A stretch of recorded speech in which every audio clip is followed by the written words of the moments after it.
you looking for a hero? Well, look up. No more running from the bad guy. I'ma stare him in the eye like, what's up?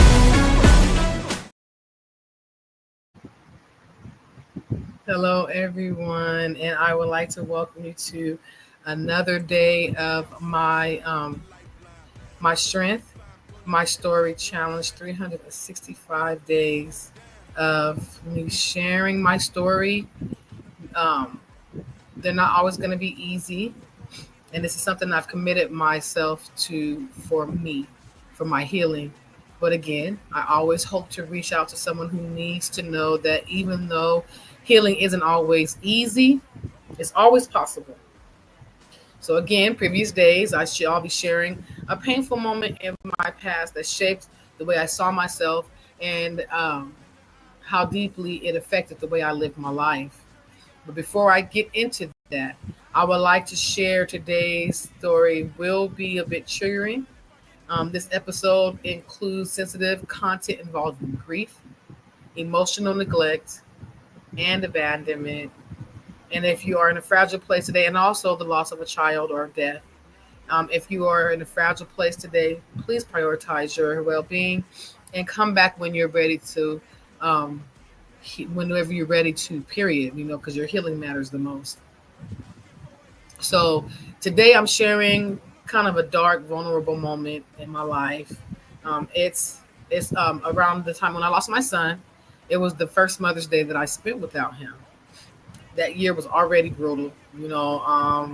I was grieving my child. I was isolated in the city with no support and emotionally drained from a toxic family dynamic with my partner who refused to address it. Like, I know that you guys know that my very first day, I addressed something that was said to me on social media by someone in his family, and who hadn't known me.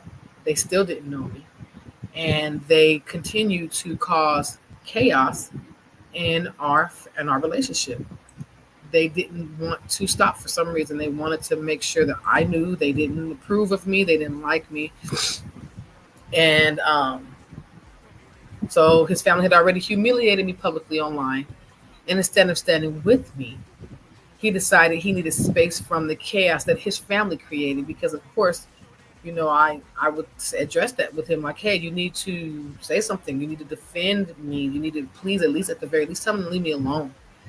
So he moved in with the very same aunt who insulted me on social media, abandoning me and my daughter in a hotel with, a room that I could barely afford.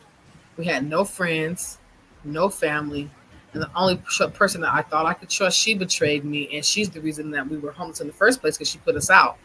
I had no one. My daughter was slipping into a depression, and I didn't see it myself because I was lost in my own depression. That doesn't justify me not seeing her, but I mean, again, my brain was just not there.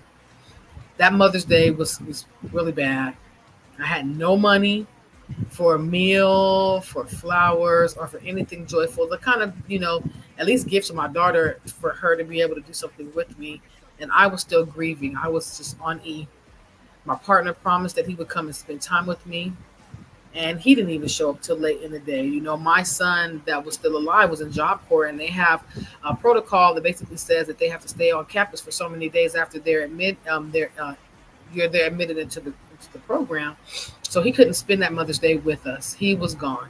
So it was just me and my daughter trying to keep our heads together. And here is my partner showing up late in the day, maybe around 2:30, 3 o'clock, bringing me a half-eaten plate of food. No card, no flowers, no support. And he knew we didn't have any food. All we had was like noodles that I made sure that my daughter was able to eat. Um, and I was just like, wow, okay. He stayed for not even an hour. Then he left to go back to the party with the same aunt who again tore me down. His mother made it very clear that she didn't like me. All these people who were just attacking me, that's who he wanted to be around. So my daughter and I just kind of laid there in the dark. We was just crying. We didn't even get a real meal. I gave my daughter the little that was there, and I just kind of felt invisible. I felt betrayed. I felt forgotten. Um, I felt like no one cared about me, and he knew how much pain I was in. He promised that I would not have to face that day alone, but when we did, it kind of changed me. The abandonment, the silence, and the emotional starvation that I had to deal with, that was worse than being alone. And I felt unworthy. I felt like I wasn't even worth the basic kindness, you know? So, the question that I have for you is, have you ever felt emotionally abandoned by someone who promised you to be there for you? And what did that moment teach you about your worth? And how do you want to reclaim that now? It wasn't too much. It wasn't too much that I needed. I was just, it was, I can't even go back to what that was. I mean, I was lost. I was deeply in need. The absence, it did not reflect my worth though. I had to see me for who I was. And it was not me that was not unworthy. It was his inability to show up for me when I needed him the most. So I was not, that's what it was. I wasn't too much. I had very severe need. And their absence did not reflect my worth. His absence did not reflect my worth. It revealed his inability to show up for me. It revealed what I meant to him, but not what I was worth. And the affirmation that I have for myself is, I am not unlovable because he couldn't love me right. I am deserving of real care, presence, and real peace. My pain is valid and my healing is sacred. So on days like that, survival means giving yourself what others deny you. That's what that means. Giving yourself what others deny you. So here's what helps me now. It didn't help me then because I didn't understand that, but here's what helps me now. It's emotional journey. I write down everything I wish someone had said to me, even if no one else saw it, even if no one else sees it, even if no one else does it. I give my grief a voice. Self-honoring rituals. So I start by honoring myself on the painful days, like Mother's Day. I still struggle with Mother's Day. Lighting a candle, buying flowers when I can, and kind of playing music. That's my thing. That's my jam. Music is my medicine. And I kind of allow myself to feel what I need to feel. I make safe connections. I make a list of people who would have shown up if they could have, even if only once, who has shown up for me. And I keep that list of proof that everyone didn't disappear, even though that year I didn't have anyone. When pain isolates you, reconnect with yourself in small, intentional ways. That's healing. So here's your challenge. Text or DM yourself a message that you wish you would have received on your hardest day. Read it out loud, save it, and let it be your anchor on the next tough day. So for me, I would have loved to have read, you are not alone, you are loved, and you can do this. Happy Mother's Day, just a simple Happy Mother's Day. And that would have helped me so much, so much. So that's the challenge that we have for you. Just DM yourself or text yourself a message that you wish you would receive on your hardest day, on the worst day that you can remember. What words that you need to hear. Read them out loud, save it and read them out loud, and let it be your anchor for each tough day that you have. So we're going to my survivor spotlight. The next person I want to honor, I love her. I've been watching her for years, Miss Viola Davis. Her story is one of fire forced through unthinkable hardship. She was born into poverty. She was born into poverty in South Carolina and raised in a cold water flat in Rhode Island. Viola faced relentless hunger, shame, bullying, and the emotional wounds of her neglect. Her childhood home was overrun with rats. She was really, really poor. Her clothing she was made fun of because of her clothing, because of her dark skin, and poverty that made her an outsider, even within her community of Black people, of Black children.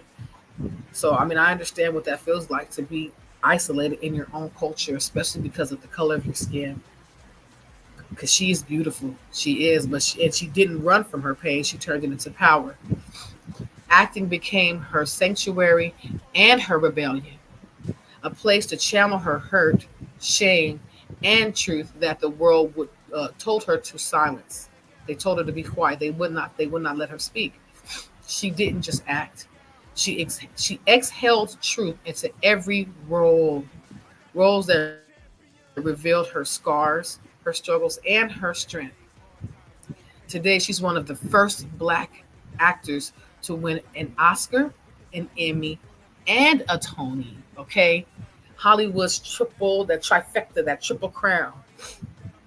But more than the awards is her courage to speak openly about her trauma, colorism, classism, and the cost of survival that makes her legendary.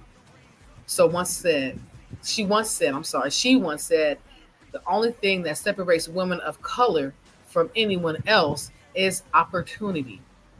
Viola became the opportunity for herself and for so many of us watching, so many of us with issues with being dark skinned. She redefined silence. She redefined resilience. I'm sorry. She redefined resilience, not as being broken, unbroken, but as being unapologetically whole, scars and all. Viola, thank you for showing us that dignity can exist alongside devastation. That truth telling is transformation. That's something that we need to follow to allow our hurt to heal and to shine. You remind us that our stories matter and that survival is just the beginning. So if today's story resonated with you even just a little bit, just share this video, comment below, subscribe to my network, like this video. Just like, share, comment, subscribe. You know the jam. And let's keep growing for each other in ways that we weren't always allowed to. We are rewriting what survival looks like, people. And together we are building strength out of our stories. Your story does not end in pain. What does it begin with? Power. And I will see you for day 8. You guys stay strong, and I love you all.